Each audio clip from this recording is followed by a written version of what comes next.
Boa tarde, meu nome é Vitor. Eu vou dar uma introdução ao nosso tema, que é Machine Learning. E primeiro eu queria dar alguns conceitos, algumas terminologias.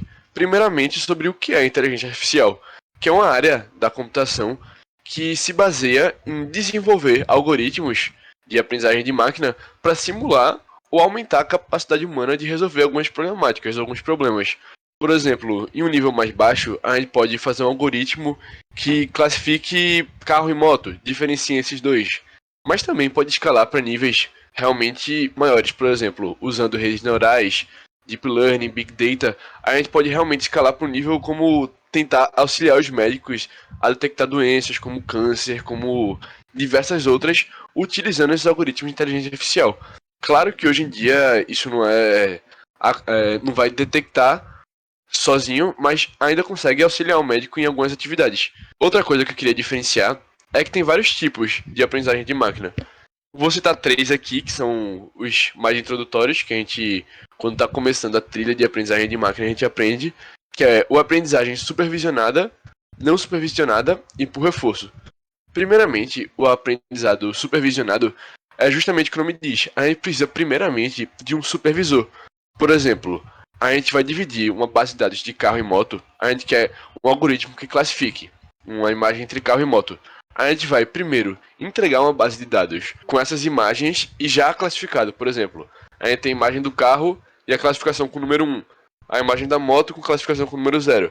Primeiro a gente vai dar essa base de dados e depois o algoritmo vai treinar, vai aprender com isso e vai aplicar numa base de treinamento, numa base de teste, por exemplo. Passando para aprendizagem não supervisionada, é uma aprendizagem como clustering, que é o que a gente fala, que vai dividir a base de dados em grupos. A gente não precisa entregar previamente a classe para eles treinarem. A gente só precisa entregar a base de dados. Por exemplo, a gente vai ter uma base de dados com carro e moto, por exemplo. E ao invés de a gente entregar a base já com as características, a gente só vai entregar as imagens e o algoritmo mesmo, como o Camins, um algoritmo usado, ele vai separar. Ele vai separar em grupos, que é justamente o clustering, baseados no número de clusters. Por exemplo, se for 2 o número, vão ser dois grupos. E outra coisa é a aprendizagem por reforço. A aprendizagem que a gente usa, por exemplo, para ensinar um robô a se movimentar pela casa. Provavelmente a maioria já ouviu falar naquele robô que limpa a casa. Ele usa aprendizagem por reforço. Primeiro ele identifica o ambiente, ele aprende o ambiente em si e depois ele começa a se movimentar. Agora a gente vai falar sobre os temas propriamente ditos. Boa tarde, pessoal. Meu nome é Daniel. Eu vou falar um pouquinho agora da ferramenta sklearn, que é uma ferramenta muito usada no meio do machine learning. Para começar, o sklearn é uma biblioteca de código aberto, que fornece uma ampla gama de ferramentas e algoritmos para tarefas relacionadas a duas coisas: mineração de dados e análise predativa. Agora eu vou falar um pouquinho dessa área de atuação para vocês entenderem melhor como funciona. Basicamente, a mineração de dados refere-se ao processo de descoberta de informações úteis, gerando padrões de relacionamentos que possam ser úteis ao usuário, ao empresário, etc. Como assim? Na maioria das vezes, o dado vem de uma forma não refinada. Ela vem de uma forma que não é útil para ser colocada em prática. E a mineração de dados faz justamente isso. Dá utilidade para gerar insights valiosos. A mineração de dados envolve a aplicação de técnicas de estatísticas e algoritmos de aprendizado de máquina para encontrar padrões ocultos, identificar tendências e extrair conhecimentos úteis dos dados. Já a análise predativa, ela é o processo de usar modelos estatísticos e algoritmos de aprendizagem para fazer previsões ou estimativas sobre eventos futuros ou comportamentos desconhecidos. Como assim? Exemplo, eu tenho uma corretora de imóveis e eu quero vender uma casa. Como é que eu vou analisar o preço ideal para aquela casa ser vendida de acordo com o mercado? Eu vou pegar os dados, um banco de dados de casas próximas que possuem quartos diversos, formatos diversos e etc. E baseado nisso, vou criar um algoritmo que me entregue o preço ideal que minha casa deve ser, baseado no tamanho dela. Ele vai prever o ideal. Isso é usado em diversas áreas da sociedade. Agora, falando um pouquinho mais do sklearn, ele oferece uma grande variedade de algoritmos de aprendizado de máquina, que eles vão usar justamente esses algoritmos para a gente criar tanto a mineração quanto a análise predativa dos dados. Eu trouxe aqui os três legais, mas são muito mais que isso. A gente tem aqui a regressão linear, que é um algoritmo de aprendizagem que busca modelar a relação linear entre uma variável dependente e uma ou mais variáveis independentes. Basicamente, o objetivo é encontrar a melhor linha reta que se ajuste aos dados disponíveis. A gente vai ter o nosso target, que seria o preço da casa, por exemplo, e as outras variáveis. e faria essa relação aqui e a gente poderia entender melhor como o preço está sendo medido e etc. Aqui a gente tem a árvore de decisão. Isso é só um exemplo de uma árvore de decisão. Mas basicamente a árvore de decisão é um algoritmo de aprendizado para resolver problemas de classificação e regressão. Ele toma decisões com base em regras if-then, onde cada nó representa uma característica e cada ramo representa uma decisão. Então a gente vai ramificando em diversos nós, diversas folhas, para que a gente possa ter um entendimento melhor e é assim que é gerado o algoritmo. Esse é o caminho. Não dá para ver muito bem, mas se você perceber, antes do caminho eram várias bolinhas e depois do caminho elas foram separadas em cores distintas, que nesse caso são grupos. Elas são usadas para tipo de clustering, que seria basicamente dividir em grupos especificados. Eu mando um banco de dados, lá, tem uma empresa de marketing. Eu preciso saber quais são os grupos que consomem empresa X. Aí o caminho vai justamente dividir isso e dar a informação de cada grupo. Ou seja, vou saber a porcentagem que mais consome, como um grupo X vai trazer benefícios para mim, etc. E esse K, ele é um número pré-definido, escolhido pelo próprio usuário, que vai definir quantos grupos vão ser separados. Nesse caso aqui, o K foi 3, então foram divididos em 3 grupos. Agora eu vou falar um pouco sobre a ferramenta TheUgly que a gente escolheu, que é uma biblioteca de Python chamada OpenCV, que é basicamente a gente usa para processar a imagem, para fazer previsões com ela, justamente para aplicar a aprendizagem de máquina a imagens. A primeira coisa que a gente tem que entender é como esse algoritmo funciona, a base dele, que é a gente vai passar uma parte da base de dados de realmente faces. Por exemplo, a gente quer fazer uma coisa para detectar faces. O que a gente vai passar para esse algoritmo? Uma base de dados com várias faces e outra base de dados com coisas que não são fáceis. Por exemplo, cachorro, carros de filme, árvore, etc. O algoritmo vai fazer um cálculo. Eu não vou explicar aqui porque senão ficaria muito grande, mas é basicamente isso. Ele vai pegar as faces e diferenciar das não faces com base na base de dados que a gente escolheu. E eu vou pegar um código que eu fiz, que é basicamente a gente vai tentar achar as faces nessa imagem aqui. Aqui a importação da biblioteca, que a gente precisa, que justamente é OpenCV. A gente carrega a imagem, mostra. A gente já tinha um arquivo, a gente já tinha um classificador já treinado. Então a gente não precisou treiná-lo. A gente só precisou carregar ele e justamente codificar. Primeiramente, é importante ressaltar que nessa biblioteca é ideal a gente passar a imagem em preto e branco, porque fica mais fácil de detectar, porque não vai ter cores, não vai ter outras complicações. Aí, primeiramente, a gente vai instanciar o nosso detector e a gente vai falar, esse scale factor é justamente o zoom que a gente vai dar. E o min size, menor tamanho que pode ter de um quadrado.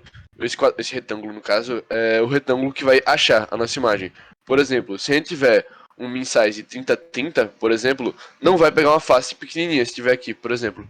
Porque eu fiz isso porque tava dando uns erros que tava pegando uma face, tipo, aqui na camisa desse cara. Aí a gente vai basicamente falar que é detecções e a gente vai chamar o nosso objeto que a gente instanciou aqui e vai tentar prever. E aí, aqui, se a gente olhar as detecções, a gente vai ter o eixo X, que ele vai estar, o eixo Y, que ele vai começar, e o tamanho. Pode ver que o tamanho é maior que o min size. E se a gente for ver além detecções, vai dar 5. Porque eu vou mostrar depois, mas não vai captar dessa mulher.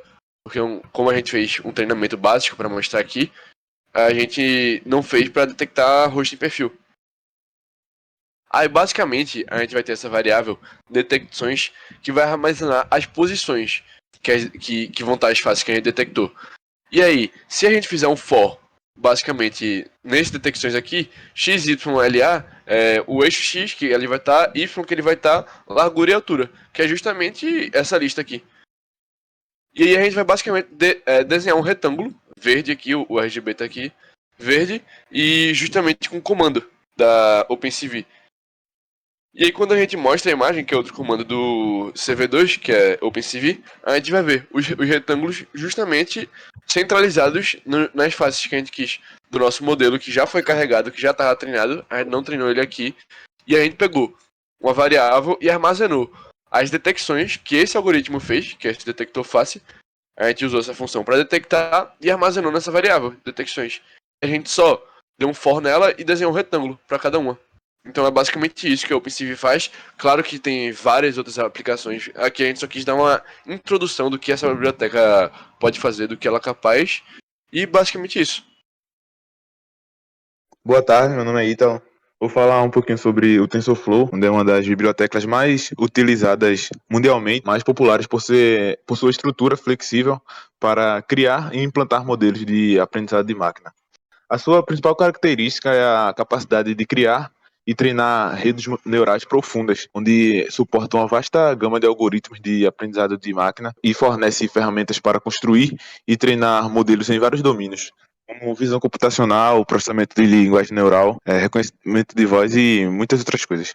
A principal unidade computacional no TensorFlow é o tensor, que é uma estrutura de dados multidimensional, semelhante a uma matriz ou um vetor, e esses tensores eles permitem representar os dados de entrada e saída em diferentes camadas de uma rede neural.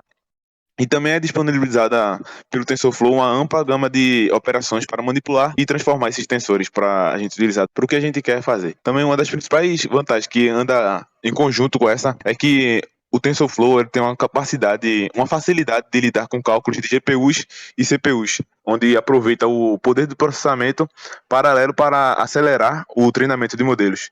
E essa característica também em conjunto com a flexibilidade e escalabilidade, onde ele permite construir modelos de aprendizado de máquina em diferentes níveis de abstração, desde as operações de baixo nível até as APIs de alto nível, que acabam simplificando o processo de construção e treinamento de modelos.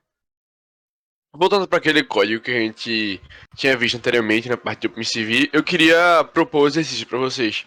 Que é usando a biblioteca OpenCV, que é CV2, vocês têm que fazer basicamente a mesma coisa aqui, que é bem introdutória, de marcar os retângulos, e usando a imagem de preferência de vocês, e o modelo que já vai estar treinado, que é esse aqui, eu vou deixar disponibilizado no Docs.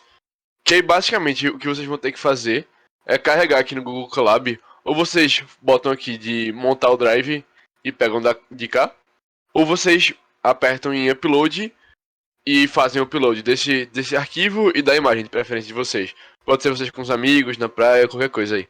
Aí, uma coisa que vocês têm que observar é que para usar o comando de mostrar a imagem, a gente tem que usar esse import aqui, porque não pega no OpenCV normal, no Google Colab. Enfim, vocês podem fazer também no Visual Studio Code e tal.